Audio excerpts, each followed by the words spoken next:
दोस्तों I think आपने अब तक सुन लिया होगा शर्मिष्ठा पनोली के बारे में। रिसेंटली अलग अलग न्यूज़पेपर्स में, अलग अलग सोशल मीडिया प्लेटफॉर्म के ऊपर हमें शर्मिष्ठा पनोली की बात होती हुई नजर आएगी। अभी रिसेंटली इन्होंने कुछ ऐसी स्टेटमेंट दी मुस्लिम्स को लेके, बॉलीवुड को लेके, जिसकी वजह से ये काफ़ी ज़्यादा चर्चा में आई। और यहाँ पे अलग अलग लोगों की अलग अलग डिमांड है शर्मिष्ठा पनोली को लेके। कुछ लोगों का मानना ये है कि इन्हें कठोर से कठोर सजा दी जाए, और कुछ लोगों का मानना ये है कि इन्हें रिलीज़ कर दिया जाए। और ये ना सिर्फ भारत के अंदर बल्कि दुनिया भर के अंदर आपकी खबर बन चुकी है। Right to freedom of speech and expression को लेके भी यहाँ पे थोड़े बहुत मामले जो हैं वो सामने आए हैं, और जो डच मेंबर ऑफ पार्लियामेंट है उन्होंने भी कुछ इनको लेके कहा है। तो सब कुछ हम डिटेल में बात करने वाले हैं। वीडियो को स्टार्टिंग से लेके एंड तक देखें ताकि हर एक पॉइंट आपका क्लियर हो। शर्मिष्ठा पनोली विवाद क्या है, सबसे पहले तो ये समझेंगे, और पैगंबर मोहम्मद के ऊपर क्या बात कही, और ऑपरेशन सिंदूर को लेके इन्होंने क्या बात कही, वो भी हम जानने वाले हैं। पहले एक दो न्यूज़ आर्टिकल देखो। इस न्यूज़ आर्टिकल में बताया गया है कि 22 साल की शर्मिष्ठा पनोली जो हैं उनको अरेस्ट कर लिया गया है हरियाणा के गुरुग्राम जिले से। जबकि ये बिलोंग कहाँ से करती है? बिलोंग करती है पश्चिम बंगाल या वेस्ट बंगाल से। अभी इनकी अगर बात करें तो ये एक सोशल मीडिया इन्फ्लुएंसर हैं जिनके 90,000 से ज़्यादा फॉलोवर्स इंस्टाग्राम के ऊपर हैं। इसके अलावा अगर हम बात करें तो ये आपकी लॉ की स्टूडेंट हैं, और पुणे के सिम्बायोसिस यूनिवर्सिटी से ये लॉ कर रही हैं। अब यहाँ पे रिसेंटली क्या हुआ, रिसेंटली कुछ इसके पास कमेंट आते हैं, और उन कमेंट्स के अंदर, या आप कह सकते हो क्वेश्चंस के अंदर, इनसे पूछा गया कि आखिरकार भारत ने किस वजह से पाकिस्तान के ऊपर ऑपरेशन सिंदूर लॉन्च किया। तो इन्होंने कहा कि जो पाकिस्तान है वो आतंकवाद को सपोर्ट करता है, और साथ में इन्होंने पैगंबर मोहम्मद को लेके भी कुछ स्टेटमेंट दी थी जो कि काफ़ी कॉन्ट्रोवर्शियल थी। अब जब ये स्टेटमेंट आपकी दी गई तो पश्चिम बंगाल के अंदर इनके खिलाफ FIR दर्ज करी गई, और पश्चिम बंगाल की पुलिस जो है वो 30 मई 2025 को आके गुरुग्राम से इन्हें अरेस्ट कर लेती है। अब जब गुरुग्राम से अरेस्ट किया गया, उससे पहले अगर हम बात करें तो उससे पहले जो आपके इन्होंने जवाब दिए थे उस क्वेश्चंस के, तो उन जवाब को लेके इन्होंने माफ़ी भी मांगी थी कि जो बातें मैंने कही हैं वो मेरी, आप कह सकते हो, पर्सनल ओपिनियन है या पर्सनल सोच है, उसको मैं आपके साथ शेयर कर चुकी हूँ, जिसको लेके काफ़ी ज़्यादा कंट्रोवर्सी स्टार्ट हुई।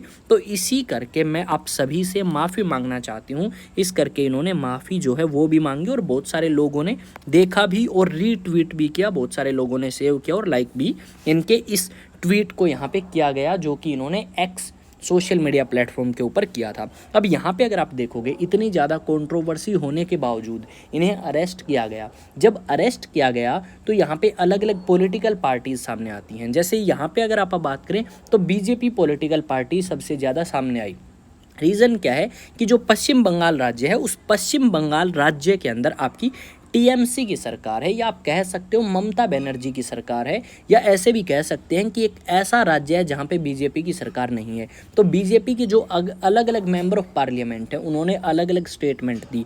अब यहाँ पे उन्होंने कहा कि ममता बनर्जी ने बहुत सारी कंट्रोवर्शियल स्टेटमेंट दी, क्या उन्हें अरेस्ट किया गया। उसके अलावा ये कहा गया कि सनातन धर्म के बारे में बहुत ज़्यादा गलत बोला जाता है, क्या उन लोगों को अरेस्ट किया जाता है। तो इस तरीके की आप कह सकते हो स्टेटमेंट्स जो हैं वो काफ़ी सामने आती हैं, और उनको अरेस्ट नहीं किया जाता। इस तरीके की बातें BJP IT सेल के जो चीफ हैं उन्होंने कही, अलग अलग BJP के मेंबर ऑफ पार्लियामेंट ने कही।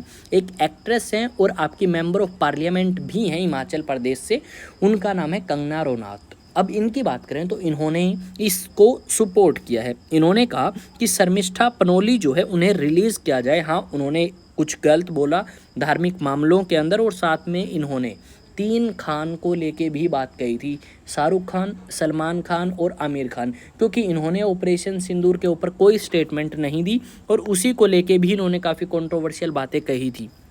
अब ये सारी बातें जब कही गई तो इन्हें अरेस्ट करने की बात जो है वो सामने आई, और अरेस्ट कर लिया। यहाँ पे कंगना रनौत का कहना है कि इन्हें रिलीज़ कर दिया जाए क्योंकि इन्होंने माफ़ी मांग ली है। पर कुछ लोग चाहते हैं कि इन्हें सज़ा दी जाए, और साथ में उन्होंने भारत के गृह मंत्री अमित शाह से भी इस तरीके की डिमांड करी है कि इसको अरेस्ट किया जाए। और साथ में जब इन्हें FIR दर्ज करी गई और बुलाया गया कि आप जांच के लिए आएँ, तो ये आपकी जांच के लिए नहीं जाती हैं। ये आपकी पुणे से लो कर रही हैं, मिली कहाँ पे है, हरियाणा के गुरुग्राम से इन्हें अरेस्ट किया गया है। तो पुलिस का कहना ये है कि हमने इनको पहले भी इन्फॉर्म किया था कोऑपरेट करने के लिए, पर इन्होंने कोऑपरेट नहीं किया, जिसकी वजह से हमें इन्हें अरेस्ट करना पड़ा। अब यहाँ पे अगर आप देखोगे तो ना सिर्फ इंडिया बल्कि दुनिया भर के अंदर इस चीज़ को कवर किया गया है। यहाँ पे कवर किया गया है कि आपको बोलने की आज़ादी है, आपको अपने ओपिनियन शेयर करने की आज़ादी है। तो यहाँ पे ये जो आज़ादी है ये कहीं ना कहीं धार्मिक मामलों के साथ आप कह सकते हो टकराव रखती है।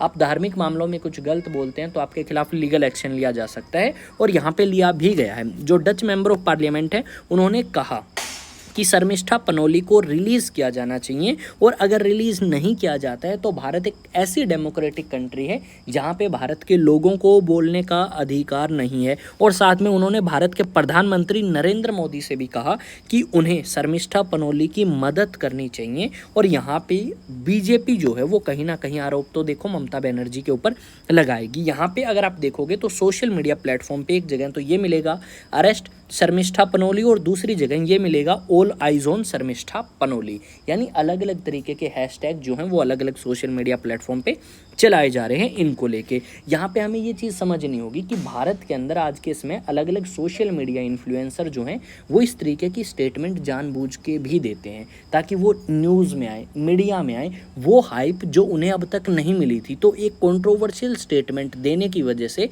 1 या 2 दिन जेल में जाने की वजह से मिल जाएगी। यहाँ पे हमने ये भी देखा कि कुछ लोग इनको सपोर्ट करते हैं और कुछ लोग इनके खिलाफ। अब सेम चीज़ है रूलिंग पार्टी और अपोजिशन पार्टी। अब या तो अपोजिशन पार्टी ने सपोर्ट कर देगी या रूलिंग पार्टी सपोर्ट कर देगी, और कहीं ना कहीं ये फिर आपके भारत के अंदर पूरी तरीके से पॉपुलर होंगे। जैसे कि आपकी शर्मिष्ठा पनोली भारत के अंदर पॉपुलर तो हो चुकी हैं, पर इन्हें आप कह सकते हो बहुत सारी लीगल बैटल्स का सामना करना पड़ सकता है। यहाँ पे आप देख सकते हो कि आपकी एक इन्फ्लुएंसर जो है उन्हें अरेस्ट किया गया, और यहाँ पे जो डच मेंबर ऑफ पार्लियामेंट है उन्होंने इसे सपोर्ट किया है। शर्मिष्ठा पनोली है क्या, एक इन्फ्लुएंसर है जो आपकी लॉ की स्टूडेंट भी है और पश्चिम बंगाल से अपना संबंध रखती है। अब जो इन्होंने पैगंबर मोहम्मद को लेके स्टेटमेंट दी, पैगंबर मोहम्मद को लेके इन्होंने काफ़ी कंट्रोवर्शियल स्टेटमेंट दी जो कि हम यहाँ पे नहीं बता सकते। इन्होंने 3 खान जो आपके शाहरुख, सलमान और आमिर खान है उनको लेके स्टेटमेंट दी कि उन्होंने ऑपरेशन सिंदूर के बारे में स्टेटमेंट नहीं दी। अब ज़रूरी नहीं है कि हर एक व्यक्ति ऑपरेशन सिंदूर को प्रमोट करे, जैसे कि भारत के प्रधानमंत्री नरेंद्र मोदी करते आए हैं। पेट्रोल पंप्स पे जाओगे तो उनके बड़े बड़े होर्डिंग्स आपको मिलेंगे, शहरों के अंदर बड़े बड़े होर्डिंग्स मिलेंगे। यहाँ पे भारत के प्रधानमंत्री के आप कह सकते हो फोटो की जगह किसी आर्मी, नेवी और एयरफोर्स के किसी जवान की फ़ोटो होती तो शायद ज़्यादा बेहतर होता, बजाय कि भारत के प्रधानमंत्री के। हाँ, डेफिनेटली भारत के प्रधानमंत्री का अहम रोल है इसके अंदर निर्णय लेने में, पर जो बहादुरी का काम उन्होंने किया है तो शायद में भी उन्हें क्रेडिट दिया जाना चाहिए था।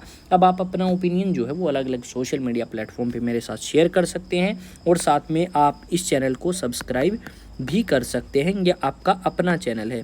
साथ में अगर आप बात करें तो क्लास आपको थोड़ी सी इसी तरीके से मिलेंगी कुछ दिन, क्योंकि मैं आउट ऑफ सिटी हूँ क्लास की वजह से ही। तो आप थोड़ा सा कोऑपरेट करें, आई थिंक चीज़ें आपको समझ आएंगी बेहतर तरीके से। अब थोड़ा सा अपडेट की तरफ बढ़ते हैं। देखो, आईएएस स्टडी सेंटर आपको नेशनल डिफेंस एकेडमी की क्लासेस जो है या कोचिंग कह सकते हो आप प्रोवाइड करा रहा था हांसी के अंदर। अब अगर आप नेशनल डिफेंस एकेडमी के लिए प्रिपरेशन करना चाहते हैं और आप चंडीगढ़ जैसे शहर में हैं तो भी आप हमारे साथ प्रिपेयर कर सकते हैं। यहाँ पे आपकी स्कूलिंग भी कराई जाएगी और साथ में नेशनल डिफेंस एकेडमी की प्रिपरेशन भी। आप हमारे साथ ऑनलाइन भी क्लासेस कर सकते हैं, ऑफलाइन भी क्लासेस कर सकते हैं। नंबर आपको यहाँ पे मिलेगा 9812579188। इस नंबर पे आप कांटेक्ट कर सकते हैं और अपना रजिस्ट्रेशन करा सकते हैं। अपने देश को सर्व करने के लिए आप तैयारी करें नेशनल डिफेंस एकेडमी की। साथ में अलग अलग सोशल मीडिया प्लेटफॉर्म पे भी आप फॉलो कर सकते हैं और अपना ओपिनियन शेयर कर सकते हैं जो आपको सही लगता है। मिलेंगे नई सेशन, नई न्यूज़, नई अपडेट के साथ, पर उससे पहले आपको चैनल सब्सक्राइब करना चाहिए ताकि आप मेरे साथ जुड़े रहें और आपको समय समय पे हर एक अपडेट जो है वो मिलती रहे। मिलेंगे नेक्स्ट वीडियो में। जय हिंद, जय भारत।